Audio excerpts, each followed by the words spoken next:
राधे राधे दोस्तों, कैसे हैं आप सब। मैं बिल्कुल ठीक हूँ। राधा का संसार में आप सभी का स्वागत है।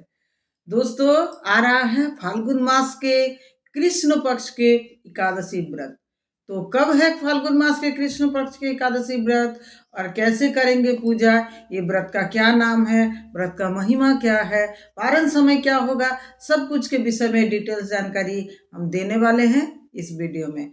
तो वीडियो में अंत तक बने रहिए और अगर आप चैनल में नए आए हैं तो चैनल को सब्सक्राइब कर लीजिएगा, जिससे आपके पास आएगा सबसे पहला नोटिफिकेशन और आप सारे व्रत पूजा पाठ तिथि के विषय में जानकारी प्राप्त कर पाएंगे। और चैनल को लाइक और सब्सक्राइब तो जरूर कर दीजिएगा, शेयर भी कर दीजिएगा।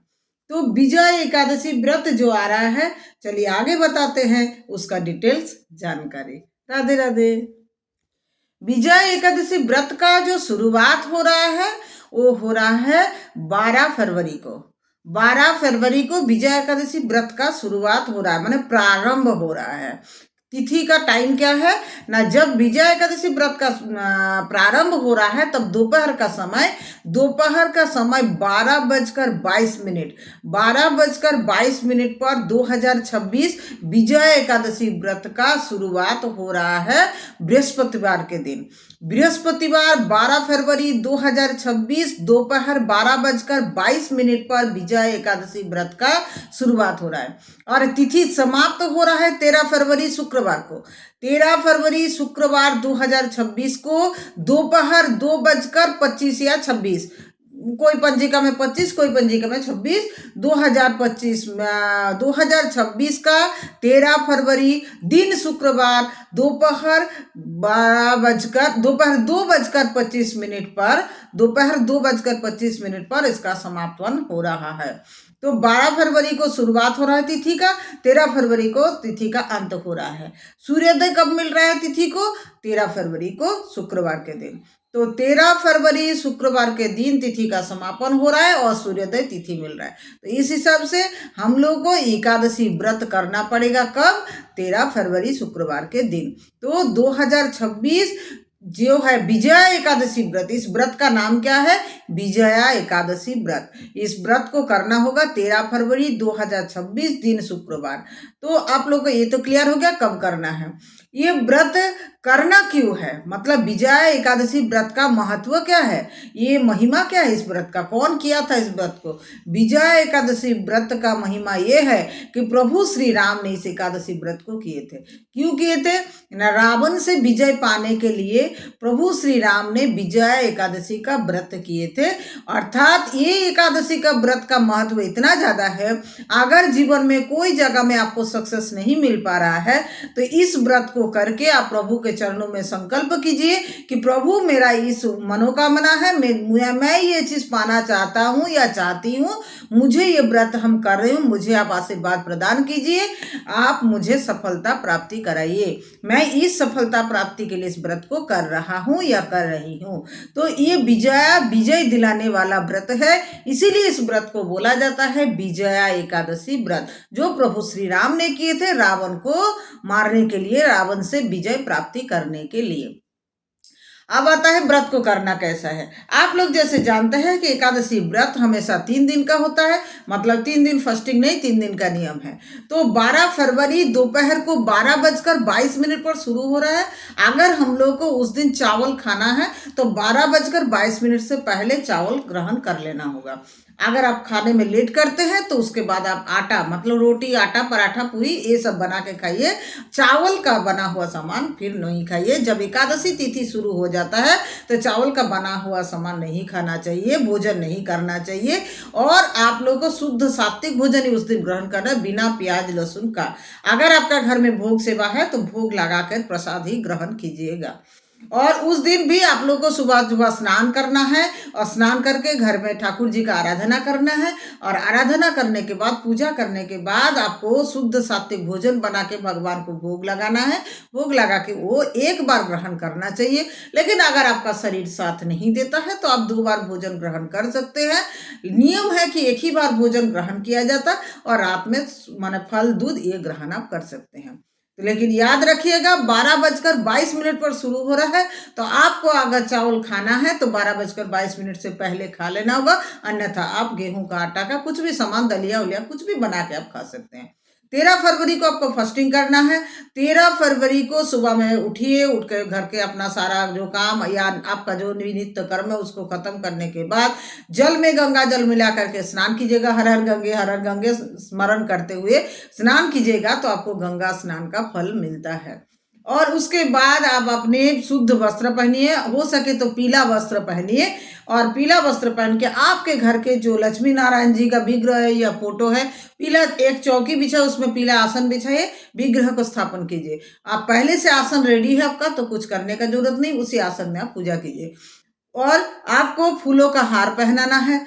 अगर आप तुलसी पत्ता पहले से तोड़ के रखे हैं तो बहुत अच्छा बात है, तुलसी का माला पहनाइए, चरणों में चंदन तुलसी अर्पण कीजिए। विग्रह है तो विग्रह को अगर स्नान, श्रृंगार सेवा, पोशाक सेवा रखे हैं तो सब कुछ आप धारण कराइए।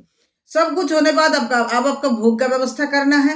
भोग में आपको फलहारी भोग ही लगाना है, तो इसमें आप पुट्टू का आटा का हलवा ये सब लगा सकते हैं। फल का भोग लगाइए, घी का दीपक जला कर रहिए, और आप धूप दीप रखा जाता है तो धूप रखिए।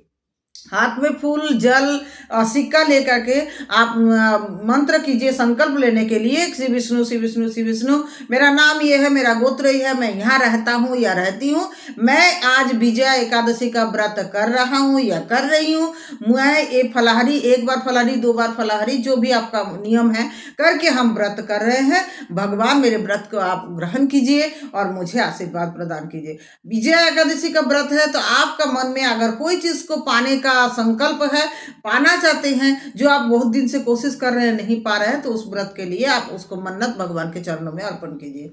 और अन्यथा भगवान का चरण का सेवा तो उनका चरण का प्राप्ति के लिए ही किया जाता है, तो वही चरण प्राप्ति के लिए उनका आपको संकल्प करके जल फूल अर्पण करना है। उसके बाद आप सारे पंचदेव जो घर में रखे हैं, गणेश जी, उसके बाद है श्री विष्णु जी, सूर्य देव जी, महादेव जी, दुर्गा जी, सभी देवी पंचदेव का आराधना कीजिए। और सारे घर में जो देवी देवता का आप विग्रह या फोटो रखे हैं, सबके चरणों में नाम मंत्र उच्चारण करते हुए फूल अर्पण कीजिए।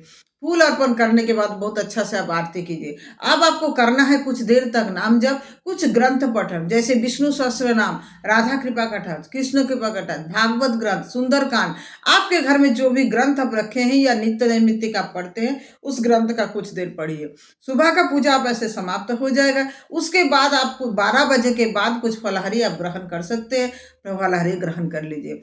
शाम के समय थोड़ा सा फिर इतना तक कम से कम पानी में धो लीजिए, नहीं हो सकता आपका तबीयत खराब होता है, हाथ पैर अच्छा से धो के शुद्ध वस्त्र पहन के दीप आरती, धूप दीप का आरती दिखाइए, थोड़ा देर नाम जप कीजिए, थोड़ा देर फिर से कथन पढ़िए, ग्रंथ पठन कीजिए। और पूरा दिन आपको क्या करना है, ठाकुर जी का भजन गुनगुनाना है, सुनना है, भागवत सुनना है, भागवत पढ़ना है, यही सब मतलब दिन भर आपको करना है। अगर आप बाहर जॉब के लिए जाते हैं तो जॉब करते हुए बाहर का काम आपका जो भी है करते हुए भगवान का नित्य जो नाम है, जो आप डेली करते हैं या गुरु के द्वारा आपको प्राप्त हुआ है, वो नाम, वो मंत्र आप जप करते रहिए। दिन भर आपको मन में नाम जप ठाकुर जी का करते रहना है, चाहे आप जितना भी बिजी हो। अगर आप भूल भी जाते हैं तो फोन में आप एक अलार्म लगा के रखिए, जिससे आपको तो हर आधा घंटा पर याद करेगा कि नाम जपो, और ऐसे करके फिर आप कम से कम 1 मिनट नाम जप कर लीजिए। तो ज़्यादा से ज़्यादा आपको नाम जप करना है, क्योंकि उपवास केवल फास्टिंग रहना मतलब नहीं खाना, भूखा रहना नहीं होता है। भगवान को याद करने का नाम होता है उपवास, भगवान के समीप में रहने का नाम होता है उपवास। इसलिए ज़्यादा से ज़्यादा उपवास करना मतलब भगवान को याद करना होगा। पहले के मुनि ऋषि ये जो उपवास, ये जो नियम, ये जो शास्त्र बनाए हैं, इसका मतलब यही है कि जितना ज्यादा हो सकते हैं भगवान को हम लोग याद करें। कुछ मतलब कोशिश करना चाहिए कि ज्यादा मौन रहे, उस दिन ज्यादा किसी से बोले नहीं, किसी से झगड़ा करे नहीं, किसी का निंदा करे नहीं।